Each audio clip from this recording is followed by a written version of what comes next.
হযরত আলী যে পৃথিবীর সবচেয়ে বিচক্ষণ এবং ইন্টেলিজেন্ট মানুষদের মধ্যে একজন ছিলেন তা এই ঘটনাটি শুনলে আপনি আশ্চর্য হয়ে যাবেন। এছাড়াও অবৈধ প্রেমাসক্তি একজন দিনদার নারীকেও কতটা নিচে নামিয়ে দিতে পারে এবং এই অবৈধ প্রেমাসক্তির ফলাফল কি হয় তা এই ভিডিও না দেখলে আপনি বুঝতে পারবেন না। ঘটনাটি ঘটেছিল হযরত ওমর রাদিয়াল্লাহু তাআলা আনহুর শাসনকালে। রেওয়ায়েতে এসেছে এক খুবই ফরেজগার ব্যক্তি, তিনি দেখতে অত্যন্ত সুদর্শন ছিলেন। তো মুসাফির হয়ে তিনি মদিনা মোনাওয়ারার মসজিদের পাশে বেশ কিছুদিন অবস্থান করছিলেন এবং রাসূল সাল্লাল্লাহু আলাইহি সাল্লামের কবর নিয়মিত জিয়ারত করতেন এবং দুই হাত তুলে এত আবেগ নিয়ে কান্নাকাটি করতেন যা মানুষের দৃষ্টিতেও এসেছিল। এমনকি হযরত ওমর রাদিয়াল্লাহু তাআলা আনহু রাস্তা দিয়ে যাওয়ার সময় বেশ কয়েকদিন এই সুদর্শন পুরুষের দিকে নজর পড়ে। তো এই ব্যক্তি রাসূল সাল্লাল্লাহু আলাইহি ওয়াসাল্লামকে এতটাই ভালোবাসত যে তার মুখের ভাষাগুলো শোনার জন্য অসংখ্য মুসলিম তার মুনাজাতের সময় চারপাশে ভিড় করত। মদিনার স্থানীয় লোকজনের কাছে সে অত্যন্ত প্রিয় মানুষ হয়ে উঠেছিল আর তারও মদিনা ছেড়ে যেতে ইচ্ছে করছিল না। তো হযরত ওমর ফারুক রাদিয়াল্লাহু তাআলা আনহু এই ব্যক্তির খেদমতে একদিন এগিয়ে যান এবং অত্যন্ত মহাব্বতের সাথে তাকে সালাম দিয়ে বলেন, প্রিয় ভাই আমার, বলতে বাধা নেই যে মহান রব্বুল আলামিন আপনাকে হযরত ইউসুফের অর্ধেক সৌন্দর্য দিয়ে দিয়েছেন। আমি জানি আপনি একজন মুসাফির ব্যক্তি, যদি আপনার কোনো জিনিসের প্রয়োজন হয় তাহলে আপনি নিঃসন্দেহে আমাকে বলবেন। কিন্তু সেই ব্যক্তি বলতে লাগলো, যে মহান রবকে তুমি মান্য করো সেই মহান রবকে আমিও মান্য করি, আর নিঃসন্দেহে তিনি সবকিছুর মালিক, তাহলে আমি কেন তোমার কাছ থেকে কিছু চাইব? এই কথা শুনে হযরত ওমর ফারুক রাদিয়াল্লাহু তাআলা আনহু একটু মুচকি হাসলেন, কিন্তু জবাবে কিছুই বললেন না। কিন্তু হযরত ওমর ফারুক রাদিয়াল্লাহু তাআলা আনহু তার ইবাদতে খুবই প্রভাবিত ছিলেন। তো আপনাদের জানিয়ে রাখি যে এর কিছুদিনের মধ্যেই হজের সময় চলে এসেছিল, আর এমন সময় যারা মদিনায় বসবাস করত তারা হজের জন্য মক্কার দিকে রওনা হওয়ার জন্য কাফেলাবদ্ধ হয়ে রওনা দিত এবং তাদের মধ্যে এই ব্যক্তিটিও প্রস্তুত হয়ে গেল যাতে সে কাফেলার সাথে যুক্ত হয়ে মদিনা থেকে মক্কার উদ্দেশ্যে হজের জন্য যেতে পারে। এরপর হযরত ওমর ফারুক রাদিয়াল্লাহু তাআলা আনহু লক্ষ্য করলেন যে সে ব্যক্তিও হজ আদায় করতে চাইছে। তারপর হযরত ওমর ফারুক রাদিয়াল্লাহু তাআলা আনহু মদিনার কাফেলাওয়ালাদের কাছে আসলেন এবং বললেন, এই মুসাফির ব্যক্তিটি অত্যন্ত ফরেজগার এবং তার ভাষাশৈলী অনেক সুন্দর, মুনাজাতগুলো অত্যন্ত সাবলীল এবং সুন্দর ভাষায় দিয়ে থাকেন। তোমরা সকলে ওনার দেখাশোনা করবে এবং হেফাজত করবে। এটি শোনার পর কাফেলার মানুষজন তাকে অত্যন্ত সম্মান করতে লাগলেন। কাফেলার ব্যক্তিদের কাছেও তিনি অত্যন্ত সম্মানিত ফরেজগার এবং নেককার মানুষ হিসাবে অত্যন্ত মর্যাদা পেতে লাগলেন, আর তার মনের ভেতর কোনো লোভ, লালসা, হিংসা ছিল না। এরপর সেই ব্যক্তি ওই কাফেলাওয়ালাদের সঙ্গে রওনা দিলেন। তারপর বেশ কিছু সময় পার হয়ে গেল এবং সে কাফেলার মধ্যে একটি মেয়েও ছিল। অবশ্য সেই মেয়েটিও অত্যন্ত সুন্দরী ছিল, তবে মেয়েটির অন্তরে ইবলিস শয়তানের মজবুত প্ররোচনা ছিল। আর যাই হোক, সেই সুন্দরী মেয়েটি সব সময় তাঁবু গাড়ার সময় সে ফরেজগার ব্যক্তিটির কাছাকাছি নিজের তাঁবু রাখত। মোটামুটি বুঝাই যাচ্ছিল যে সেই নারী ওই সুদর্শন পুরুষের প্রতি আসক্ত হতে লাগলো। কাফেলার কয়েকজন লোক বলল যে, এই নারী, তুমি ওই ব্যক্তিটির কাছাকাছি এত ঘেঁষো কেন? মেয়েটি বলতো, আস্তাগফিরুল্লাহ, আপনারা এমনটি ভাবতে পারেন কিভাবে? আমি তো ওনার কোরআন তেলাওয়াত মনোযোগ দিয়ে শুনতে চাই। তো কাফেলার লোকজনও আর কোনো কথা বাড়ালো না, আর সেই সুন্দরী মেয়েটি সব সময় ওই ফরেজগার ব্যক্তির তাঁবুর কাছাকাছি বসে থাকতো এবং তার কোরআন তেলাওয়াত শুনত। একবার সেই মেয়েটি লোকটির খুব কাছাকাছি আসলো, এমনকি তাঁবুতে প্রবেশ করে বসলো। যেহেতু মেয়েটির আর তর সইল না, তাই সে তাঁবুতে প্রবেশ করেই বলতে লাগলো, দেখো, আমি তোমার প্রেমে দাওয়ানা হয়ে গিয়েছি এবং তোমার সাথে জেনার মনোভাব করেছি, আর তুমি যদি এখন এটিকে অস্বীকার করো তাহলে আমি তোমার উপর নোংরা অপবাদ লাগিয়ে দেব, আর তুমি যদি আমার মনোবাসনা পূর্ণ করো তাহলে কাফেলার লোকদের হাত থেকেও বেঁচে যাবে। এমন কথা শুনে যুবক বলল, তুমি আল্লাহকে ভয় করো। তুমি হজের উদ্দেশ্যে এসেছো নাকি ভিন্ন কোনো উদ্দেশ্যে? তোমার ইস্তেগফার করে পুনরায় ঈমান আনা উচিত। এমন কথা তুমি কিভাবে বলতে পারো? তোমার লজ্জা থাকা উচিত। আল্লাহর পথে ফিরে আসো। দেখো, তুমি মিথ্যা অপবাদ দিয়ে আমার কোনো ক্ষতি করতে পারবে না। মহিলাটি অত্যন্ত অহংকারী ছিল। যেহেতু সে একটি নোংরা আশা নিয়ে এসেছে আর একজন পুরুষ দ্বারা প্রত্যাখ্যাত হয়েছে, তাই তার ভেতরে মারাত্মক জিদ বাসা বাঁধল। সে খুব ভালো করেই জানতো চরিত্রহীনতার অভিযোগ টিকবে না, কারণ ইতিমধ্যে কাফেলার লোকজন বুঝে ফেলেছে যে সেই নারী ওই সুদর্শন পুরুষে আসক্ত। তাই চিৎকার চেঁচামেচি করে কোনো লাভ হবে না, মানুষজন তাকে বিশ্বাস করবে না। বরং উল্টো কাফেলা থেকে বের করে দিলে মরুভূমির মধ্যে বিপদে পড়বে। তাই সে কৌশল করে রাতে ঘুমের ঘেরে সেই সুদর্শন পুরুষের তাঁবুতে প্রবেশ করে তার ব্যাগের ভিতরে তার সোনার আশরাফির থলিটা রেখে দিল। সকালে উঠে সে চিৎকার করে বলতে লাগলো যে আমার কাছে কিছু স্বর্ণমুদ্রা ছিল, যেগুলো আমি হজ আদায়ের জন্য রেখেছিলাম। কোপাল আমার, ওই স্বর্ণমুদ্রা চুরি হয়ে গেছে, আর ওগুলো ছাড়া আমার কাছে কোনো পয়সাও নেই। এখন আমি কি করে হজ আদায় করব? আমার কাছে তো আর একটি পয়সাও নেই। এমন কথা শোনার পর কাফেলাওয়ালারা খুব আশ্চর্য হয়ে গেল, আর তারা বলল, যদি তোমার মুদ্রা কোনো কাফেলাওয়ালারা নিয়ে থাকে তাহলে অবশ্যই আমরা তার তল্লাশি নেব। ভয় পেও না, শান্ত হও। তারপর কাফেলার প্রত্যেকটি সদস্যকে তল্লাশি করা হলো, কিন্তু কারো কাছেই সে স্বর্ণ মুদ্রাগুলো খুঁজে পাওয়া গেল না। এবার ওই দিনদার ব্যক্তি ব্যতীত কাফেলার প্রত্যেকটি সদস্যকে তন্ন তন্ন করে খোঁজা হলো, কারো কাছে সেই আশরাফির থলি পাওয়া গেল না। এরপর কাফেলার প্রধান সেই মহিলার কাছে এসে বলল, দেখুন মোহতারমা, আপনার আশরাফির থলি আমরা খুঁজে পাইনি। আমাদের কাফেলার প্রত্যেকটি সদস্যর ব্যাগ চেক করা হয়েছে, শুধুমাত্র ওই ফরেজগার আল্লাহওয়ালা ব্যক্তি ব্যতীত। আমরা তার তল্লাশি নিতে চাই না, কারণ আপনিও জানেন তিনি একজন দিনদার মানুষ। তাকে শুধু শুধু বিরক্ত করা আমাদের ঠিক নয়, আর কখনোই তিনি এমন কাজ করতে পারেন না। কাফেলা প্রধানের কথার মধ্যখান দিয়ে সেই নারী বলে উঠল, কেন? তাকে কি ইবলিশ প্ররোচনা দিতে পারে না? আল্লাহর নবী আদমকে কি ইবলিশ প্ররোচনা দেয়নি? মহিলাটির এমন অকাট্য যুক্তি শুনে কাফেলা প্রধান সেই দিনদার ব্যক্তিটির ব্যাগ তল্লাশি করতে লাগলো। তার জিনিসপত্র তল্লাশি করতে করতে এক পর্যায়ে সেই আশরাফির থলিটিও খুঁজে পেল। যদিও যুবকটি হাসি মনে বলল, আপনারা খুঁজতে পারেন, নিশ্চিত থাকুন, আমি কিছুই নেইনি। কিন্তু যখনই ভেতরে স্বর্ণমুদ্রার থলিটি পাওয়া গেল, তখন মহিলাটি চিৎকার করে বলতে লাগলো, দেখেছো, আমি আগে আঁচ করেছিলাম, এই ব্যক্তিটি উপরে একরকম আর ভেতরে আরেক রকম। সে উপরে সবাইকে দেখায় সে আল্লাহওয়ালা, কিন্তু সে ভেতরে মস্ত বড় একটা চোর। এমন ব্যক্তিকে শাস্তির আওতায় আনা উচিত। এমন কথা শোনার পর কাফেলাওয়ালারা যুবককে মারাত্মক প্রহার করতে লাগলো, আর সবাই মিলে তাকে এমন মারধর করলো যে তার শরীর খুবই জখম হয়ে গেল। কিন্তু তবুও সে ব্যক্তি খুবই চুপচাপ থাকলো, কিছুই বলল না। কিন্তু কাফেলার সদস্যদের চোখে সে একজন চোর হয়ে গেল, তাই সে ব্যক্তিকে লোহার শিকল দ্বারা বাঁধা হলো। কিন্তু তবুও সেই ব্যক্তি আল্লাহ তাআলার উপর রাজি ছিল এবং সে চুপচাপ ছিল। এরপর কাফেলার ব্যক্তিরা মরুভূমির মধ্যে একটা কাঁটাযুক্ত গাছে শিকল দিয়ে সেই আল্লাহওয়ালা ব্যক্তিকে বেঁধে রেখে মদিনা থেকে মক্কার দিকে চলে গেল। তখন সেই যুবকটি মুখ খুলে বলল, আমি হজ করার উদ্দেশ্যে রওনা দিয়েছি, তোমরা আমার উপর একটু দয়া করো। যদি তোমরা আমার এই শিকল খুলে দিতে তাহলে খুবই ভালো হতো। আমি হজ আদায় করার পর দ্বিতীয়বার তোমরা যেখানে বলবে আমি সেখানেই ফিরে আসব। আমি তোমাদেরকে ওয়াদা দিলাম যে আমি কোথাও পালিয়ে যাব না। কিন্তু কাফেলার মানুষজন এই কথাতে কোনোভাবে রাজি হচ্ছিল না, আর এরই মধ্যে তাদের মধ্যে দুইটা ভাগ হয়ে গেল। একদল বলল, দেখো, আমরা এখন হজ যাত্রায় আছি।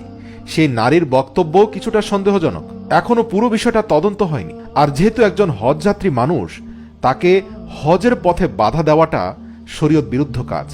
আমরা তার শিকলটি খুলে দেই, সে যদি ওয়াদা না রাখে, সে যদি ফেরত না আসে, তাহলে সে আল্লাহ পাকের দরবারে দায়ী থাকবে। আরেক গ্রুপ বলল, নিশ্চিত থাকো, সে কখনোই ফিরে আসবে না। এইরকম চোর এবং ঠকবাজ মানুষেরা ফিরে আসে না। তো যাই হোক, শেষ পর্যন্ত কাফেলার উদারপন্থী মানুষদের কথায় জয়যুক্ত হলো এবং সেই ব্যক্তিকে বাঁধন খুলে দেওয়া হলো এবং তাকে বলা হলো, তুমি অমুক জায়গায় আমাদের সাথে সংযুক্ত হবে, আর যদি তুমি ফিরে না আসো তাহলে আমরা হযরত ওমর ফারুক রাদিয়াল্লাহু তাআলা আনহুর কাছে গিয়ে অভিযোগ জানাবো, আর যিনি তোমার উপর খুবই ভরসা করেছিলেন, কিন্তু তুমি তার ভরসা ইতিমধ্যে ভেঙে দিয়েছ। এরপর সেই ব্যক্তিটি চুপচাপ হজের উদ্দেশ্যে বেরিয়ে পড়ল। আপনাদেরকে জানিয়ে রাখি যে মক্কা শরীফে পৌঁছানোর পর সে ব্যক্তি আল্লাহর দরবারে ভীষণ কান্না করতে লাগলো, আর ফুপিয়ে ফুপিয়ে আল্লাহর দরবারে সে বলতে লাগলো, হে আল্লাহ, আমার উপর মিথ্যা অভিযোগ চাপিয়ে দেওয়া হয়েছে। এমন সময় তুমি ছাড়া আমার আর কেউ নেই, হে মালিক। একটি কথা আমরা সকলেই জানি যে যখন হৃদয়ের ভেতর থেকে কোনো কথা বেরিয়ে আসে, তখন সেটি আল্লাহর আরশ পর্যন্ত পৌঁছে যায়। কোনো বাধাই সেই দোয়ার পথ আটকাতে পারে না। এরপর সেই ব্যক্তির দোয়া আল্লাহ তাআলার দরবারে কবুল হয়ে গেল এবং সেই সাথে সাথে সেই ব্যক্তির হজও সম্পন্ন হয়ে গেল। তারপর সেই ব্যক্তি সেই নির্ধারিত জায়গায় উপস্থিত হলো যেখানে তাকে পৌঁছাতে বলা হলো। তারপর কাফেলার লোকজন যখন তাকে সেখানে দেখতে পেল, তখন খুব আশ্চর্য হয়ে গেল। তারা বলতে লাগলো, তুমি চোর হলেও পালিয়ে যাওনি, তুমি আমাদের বিশ্বাসকে জিতে নিয়েছ, আর এই বিষয়টিতে আমরা খুবই খুশি হয়েছি, আর সেজন্য মদিনার যাত্রাপথে তোমাকে আমরা শিকল দিয়ে বাঁধব না। তো আপনাদের জানিয়ে রাখি যে কাফেলাটি মদিনা মোনাওয়ারার দিকে রওনা হতে লাগলো। কিছু দূর রাস্তা অতিক্রম করার পর সেই মহিলার সমস্ত টাকা ফুরিয়ে গেল। এখানে বলে রাখি, সেই দুশ্চরিত্রা নারী কিন্তু হজের উদ্দেশ্যে আসেনি। সে এখানে এসেছে বিভিন্ন ধরনের জিনিস কেনার জন্য, আর অপ্রয়োজনীয় জিনিস কিনতে কিনতে তার নিজের সকল টাকা পয়সা শেষ করে ফেলল। এখন বাড়ি পৌঁছানোর জন্য তার টাকার প্রয়োজন ছিল। আর যখন সেই মহিলাটি কাফেলার অন্য মানুষদেরকে জিজ্ঞেস করলো যে তাকে যেন কিছু টাকা দেওয়া হয়, তখন কেউই তাকে সাহায্য করার মতো অবস্থায় ছিল না, কেননা সবারই মাল প্রায় ফুরিয়ে গিয়েছিল। এবার এই বিষয়টি নিয়ে সে খুবই বিচলিত হয়ে গেল, আর মনে মনে ভাবতে লাগলো সে তার বাড়িতে কিভাবে পৌঁছাবে। তখন সে মহিলাটির মস্তিষ্কে একটা বুদ্ধি আসলো। সে চিন্তা করল, কাফেলাটি যখনই মদিনা এবং মক্কার মধ্যবর্তী একটি বিশেষ স্থানে অপেক্ষা করবে, তখন সে পার্শ্ববর্তী গ্রামে গিয়ে মানুষের কাছে সাহায্য চাইবে। কেউ না কেউ তো তাকে সাহায্য করবে, কারণ সে তো একজন হজযাত্রী ছিল। এবং পরিকল্পনা মতো যখনই কাফেলা একটা নির্ধারিত স্থানে থামলো বিশ্রামের জন্য, তখনই সেই মহিলাটি ওই গ্রামে চলে গেল এবং সে মানুষের কাছে সাহায্য চাইল, কিন্তু আশ্চর্যজনক ব্যাপার, তাকে কেউই সাহায্য করল না। কিন্তু এক দুশ্চরিত্রবান পুরুষ তার সামনে এসে বলল, হ্যাঁ, আমি তোমাকে সাহায্য করতে পারি, তবে তার বিনিময়ে তোমার কাছে আমি কিছু চাইব। তখন সেই নারী বলল, ইনশাআল্লাহ, তুমি আল্লাহর কাছে অনেক কিছু পাবে, তুমি আমাকে সাহায্য করো।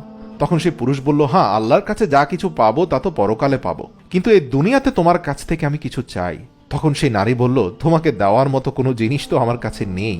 তখন সেই দুশ্চরিত্রবান পুরুষ বলল, দেখো, মহান রব তোমাকে অনেক সৌন্দর্য দিয়েছে, তুমি তোমার সৌন্দর্য আমাকে বিলিয়ে দিতে পারো। এই কথা শুনে মহিলাটি আশ্চর্য হয়ে গেল। সে বলল, তুমি তো একটি অন্যায় আবদার করছো। অতঃপর সেই পুরুষ লোকটি বলল, তাহলে তোমাকে আমি কোনো সাহায্য এবং অর্থ করিয়েও দিতে পারবো না। সে মহিলাটি ভাবল, এই মুহূর্তে চরিত্র থেকেও তার অর্থের খুবই প্রয়োজন। আসলে তার ঈমান ছিল অত্যন্ত দুর্বল, এবং সেই নারী ছিল মুনাফিক প্রকৃতির একজন নারী এবং প্রচণ্ড অধৈর্যশীল। অতঃপর সে নারী অজানা এক পুরুষের সাথে শারীরিক সম্পর্কে লিপ্ত হয়ে গেল এবং তার মনের খায়েশ পূর্ণ করে সে তার কাছ থেকে অর্থ কড়ি নিয়ে নিল। নাউযু বিল্লাহি মিন যালিক। এদিকে সে কাফেলার কাছে ফিরে এসে পুরো ঘটনা গোপন রাখল। কয়েকদিন যাওয়ার পরে সেই নারী অত্যন্ত অসুস্থ হয়ে গেল এবং সেই নারী নিজেই বুঝতে পারল যে সেই নারী অন্তঃসত্ত্বা হয়ে পড়েছে। অতঃপর বুঝতে পেরে সে আতঙ্কিত হয়ে গেল, কারণ সে জানে মদিনায় ফিরে গেলে তার পিতা মাতা আত্মীয় স্বজন জানলে সে মুখ দেখাতে পারবে না। এমনকি খলিফা ওমরের কাছে এ তথ্য পৌঁছে গেলে তার মৃত্যুদণ্ড পর্যন্ত হতে পারে। ফোন দিয়ে হাঁটতে হাঁটতে একদিন এক ফকির তাকে এসে স্বপ্নে বলে গেল, আরে তুমি ভয় পাচ্ছ কেন? তোমার কাফেলার মধ্যে যে ব্যক্তিকে ইতিমধ্যে তুমি ফাঁসিয়ে দিয়েছ, সকলকে বলে দাও যে সেই ব্যক্তি তোমার সাথে জোর করে জিনা করেছে এবং তার ফলে তুমি এখন গর্ভবতী হয়ে গিয়েছ। ঘুম থেকে উঠে এই শয়তানি স্বপ্নকে বাস্তবায়নের জন্য সেই নারী প্রকাশ্যে বলতে থাকলো, দেখো, তোমাদের সকল কথা খুলে বলিনি। এই পুরুষ শুধুমাত্র যে আমার জিনিস চুরি করেছে তাই নয়, সে জোর করে আমার সাথে জিনা করেছে, যার ফলে আমি এখন অন্তঃসত্ত্বা হয়ে পড়েছি। সেই নারী বানিয়ে কথা বলার ক্ষেত্রে ওস্তাদ ছিল এবং খুব আবেগ মিশ্রিত করে কথা বলতে পারত, এবং তার শারীরিক অবস্থার দিকে তাকিয়ে কাফেলার কিছু অতি উৎসাহী লোকজন বলতে থাকলো, আরে, আমরা তোকে যতটা খারাপ ভেবেছিলাম, তুই তো তার থেকেও খারাপ। এই বলে সেই নিরপরাধ আল্লাহওয়ালা ব্যক্তিটিকে আরো প্রহার করলো।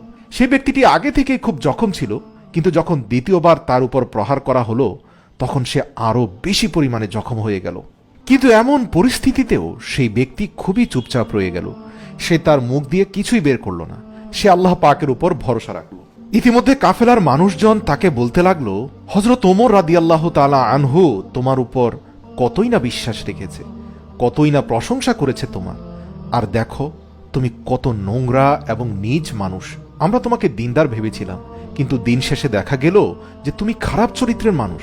এবং জেনে রাখো, হযরত ওমর ফারুক তোমার এই কথাগুলো শুনলে তার অন্তর ভেঙে যাবে, এমনকি সে তোমাকে বড় ধরনের সাজাও দিতে পারে। এরপর যখন সে কাফেলা মদিনাতে পৌঁছে গেল, তখন মানুষজন হযরত ওমর ফারুক রাদিয়াল্লাহু তাআলা আনহুর কাছে সেই আসামিকে হস্তান্তর করল এবং সমস্ত ঘটনা খুলে বলল, আর বলল যে এই লোক বাইরে একরকম আর ভেতরে আরেক। তো সমস্ত ঘটনা শোনার পর হযরত ওমর ফারুক রাদিয়াল্লাহু তাআলা আনহু অত্যন্ত রাগান্বিত হলেন। তিনি বলতে লাগলেন, আমি তোমাকে অনেক নেকবান্দা মনে করেছিলাম, কিন্তু তুমি তো ভীষণ নীচ টাইপের একজন মানুষ। হযরত ওমর রাদিয়াল্লাহু তাআলা আনহু মনে মনে তার মৃত্যুদণ্ডের সিদ্ধান্ত নিয়েছেন। তিনি রায় ঘোষণা করতে যাবেন, এমন অবস্থায় হযরত আলী রাদিয়াল্লাহু তাআলা আনহু সেখানে তাশরিফ নিয়ে আসলেন, আর এসেই বলতে লাগলেন, ইয়া আমিরুল মুমিনিন, আপনি আমাকে অনুমতি দিলে আমি এই বিচার কার্য নিয়ে কিছু কথা এবং পরামর্শ দিতে চাই। হযরত ওমর রাদিয়াল্লাহু তাআলা আনহু দাঁড়িয়ে আহলান সাহলান বলে হযরত আলীকে জড়িয়ে ধরলেন এবং বললেন, অবশ্যই হে আলী, আল্লাহর রাসূল তোমাকে বলেছেন তুমি হচ্ছ জ্ঞানের দরজা, আর আমরা কেন জ্ঞানবান আলীর কাছ থেকে পরামর্শ নিতে চাইব না?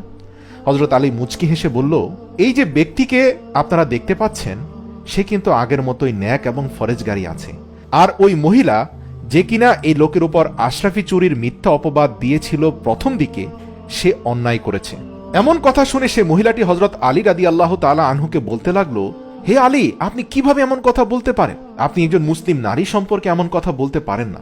হযরত আলী বলল, হ্যাঁ, আমি একজন পরিপূর্ণ মুসলিম নারী সম্পর্কে এমন কথা বলতে পারি না, কিন্তু একজন মুনাফিক নারী সম্পর্কে অবশ্যই বলতে পারি, যে মুখে কালেমার কথা বলে কিন্তু তার অন্তরের কোনো কোনায় কালেমার অবস্থান নেই।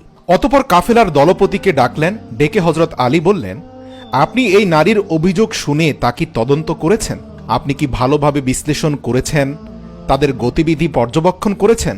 কাফেলার দলপতি বলল, হে হাসান হুসাইনের বাবা, আপনি নিঃসন্দেহে একজন বিচক্ষণ মানুষ, আমি অত বিচক্ষণ নই। এই নারী তার বিরুদ্ধে অভিযোগ দিয়েছে, কাফেলার অনেকের কাছে সত্য মনে হয়েছে বিধায় আমিও তার বিরুদ্ধে সাক্ষী দিচ্ছি। তখন হযরত আলী বললেন, কাল কিয়ামতের ময়দানে আল্লাহ পাক যখন আপনাকে প্রশ্ন করবেন যে, হে কাফেলার প্রধান, তোমার উপরে কাফেলার দায়িত্ব দেওয়া হয়েছে, তুমি সর্দার ছিলে, কাফেলার ভিতরে এত বড় অভিযোগ এসেছে, তুমি তা পর্যবেক্ষণ না করে কেন সিদ্ধান্ত নিলে? তখন কাফেলা প্রধান আলীর কাছে ক্ষমা চাইলেন। অতঃপর হযরত আলী রাদিয়াল্লাহু তাআলা আনহু কাফেলায় থাকা বেশ কয়েকজন ঈমানদারকে ডাকলেন, একে একে তাদের কাছ থেকে সাক্ষ্য গ্রহণ করলেন। এদের অনেকে ভিন্ন মত দিয়েছে।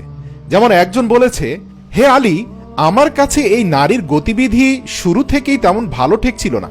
মদিনা থেকে আমরা যখন হজের উদ্দেশ্যে রওনা দিয়েছিলাম, এই নারী এই যুবকের আশপাশে তাঁবু গাড়ত। আমরা নারীদের জন্য আলাদা বিচ্ছিন্ন তাঁবুর স্থান রেখেছিলাম। সে সব সময় সেখান থেকে দূরে দূরে, অর্থাৎ এই যুবকের কাছাকাছি তাঁবু গাড়ত, এবং আমার দৃষ্টিতে এই যুবককে কখনো এই নারীর প্রতি আসক্ত দেখিনি, বরং নারীকেই কিছুটা বেশি আসক্ত মনে হয়েছে। হযরত আলী বললেন, ভালো কথা। এরপর হযরত আলী রাদিয়াল্লাহু তাআলা আরেকজনকে ডাকলেন। সে বলল, হে আলী, নিঃসন্দেহে সত্য মিথ্যা আল্লাহই জানেন।